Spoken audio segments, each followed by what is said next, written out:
నెల్లూరులో సంక్రాంతి పండుగ రోజుల్లో ప్రత్యేకంగా ఏటి పండుగ నిర్వహిస్తారు. పెన్నా నది తీరాన జరిగే ఆ పండుగ సంక్రాంతి పండుగ ఆనందాన్ని రెట్టింపు చేస్తుంది. శతాబ్దాల కాలంగా ఏటి పండుగ సంప్రదాయం అక్కడ కొనసాగుతుంది. ఆహ్లాదం, ఆనందం, ఆధ్యాత్మికతలు కలబోతగా జరిగే ఆ ఏటి పండుగ విశేషాలేంటో ఏబిఎన్ స్పాట్లైట్లో చూద్దాం.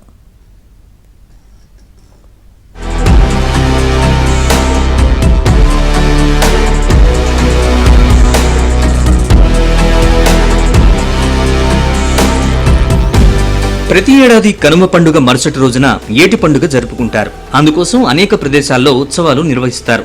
పెన్నా నదిలో నీటి మడుగులు, ఇసుక తిన్నలు, అటు ఇటు ఉండే వంతెనలపై పరుగులు తీసే రైళ్లు, వాహనాల హోరు, ఉత్తర శ్రీరంగంగా పిలిచే శ్రీ తల్పగిరి రంగనాథ స్వామి ఆలయం, ఎత్తైన గోపురం, మహాకవి తిక్కన పార్కు, ఇలా చెప్పుకుంటూ పోతే చాలా చోట్ల ఏటి పండుగ జరుగుతుంది. ఆయా ప్రాంతాల్లోకి అడుగు పెడితే ఓ గొప్ప అనుభూతి మిగులుతుంది.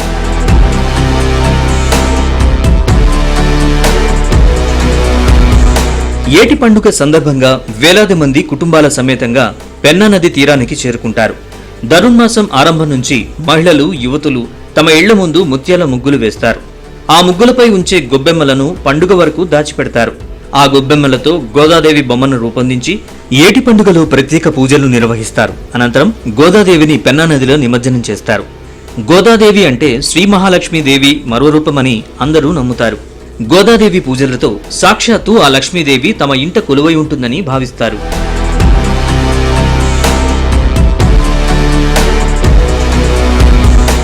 నెల్లూరులోని శ్రీ తల్పగిరి రంగనాథ స్వామి, శ్రీ భువనేశ్వరి దేవి సమేత మూలస్థానేశ్వర స్వామి, జిల్లాలోని పెంచల కోనలోని శ్రీ లక్ష్మీ నరసింహస్వామి, నరవాడలోని శ్రీ వెంగమాంబ, కొండబిట్రగుంటలోని శ్రీ ప్రసన్న వెంకటేశ్వర స్వామి వార్ల ఉత్సవ విగ్రహాలను ఆయా ఆలయాల నిర్వాహకులు తీసుకొస్తారు.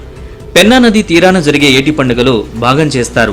భక్తులు అన్ని ప్రాంతాల దేవుళ్లని ఒకేసారి దర్శించి ప్రత్యేక పూజలు నిర్వహించి తరిస్తూ ఉంటారు.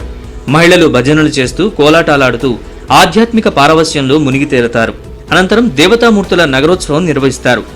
దేవతా దేవుళ్లు ఒకేసారి ఒకరి వెంట మరొకరు వస్తుంటే ఆ ఉత్సవ వేడుకలను చూడ్డానికి రెండు కళ్ళు చాలవనిపిస్తుంది. నెల్లూరులో స్పెషల్గా ఏంటంటే గొబ్బెమ్మల పండుగ చేస్తాం. ఈ గొబ్బెమ్మల పండుగ ఏంటంటే ఈ సంక్రాంతిలో ప్రతి ఇంట్లో కూడా గౌరీదేవిని పసుపొంత చేసి ఆవిడికి అన్ని రకాలుగా సపర పూజలు చేసి ఈ 4 రోజులు చేసిన తర్వాత 4వ రోజు కానీ అది డేని బట్టి అంటే శుక్రవారం, మంగళవారం అట్ట కాకుండా మిగతా రోజుల్లో ఈ పెన్నా నది తీరంలో ఆ పసుపు ముద్దలు, పూజా సామాగ్రి అంతా కూడా తీసుకొని వచ్చి ఆ జలంలో పెన్నా జలాల్లో కలపాలని ఎప్పుడో అనాదిగా జరుగుతూ ఉంది.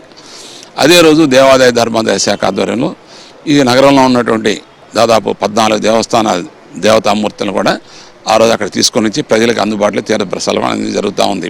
నెల్లూరులోని రంగనాథ స్వామి దేవాలయం పక్కనుండేటటువంటి పెన్నా నది ప్రాంతంలో ఈ యొక్క ఏటి పండగ విశిష్టత ఏంటి అంటే, నెల్లూరు జిల్లాలో ఉండేటటువంటి ప్రధాన దేవాలయాలు అన్ని విగ్రహాలన్నీ అక్కడ ఏర్పాటు చేసి అక్కడ ప్రత్యేకమైనటువంటి దైవ మార్గంలో ఉండే విధంగా ఆ యొక్క ఎండోమెంట్ వాళ్ళ అవన్నీ కూడా నీట్గా దేవతల యొక్క విగ్రహాలని అక్కడ పెడతారు. అక్కడ భక్తులందరూ కూడా వాటిని దర్శించుకొని మంచి జరగాలని చెప్పి కోరుకుంటారు. అదేవిధంగా ఈ ఏటి పండుగలో కొన్ని వేల సంఖ్యలో దాదాపుగా 1,00,000 పైచిలకు జనాలు ఆ యొక్క పెన్నా నదిలోకి చేరుకొని అందరూ కుటుంబ సమేతంగా వచ్చి గాలిపటాలు కూడా ఎగరవేయటం ఒక విశిష్టత.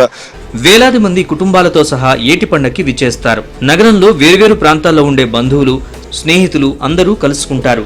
సుదూరాల్లో ఉండేవారు సైతం ఏటి పండగకు నెల్లూరుకు వస్తుంటారు. పోటాపోటీగా గాలిపటాలు ఎగరేస్తారు. పిల్లలు, యువతులతో పాటు పెద్దలు కూడా చిన్న పిల్లల్లా మారిపోయి గాలిపటాలు ఎగరేస్తూ ఆనందిస్తారు. ప్రజాప్రతినిధులు, రాజకీయ నేతలు, అధికారులు సైతం కుటుంబ సభ్యులతో కలిసి వచ్చి ప్రజలతో మమేకమవుతారు.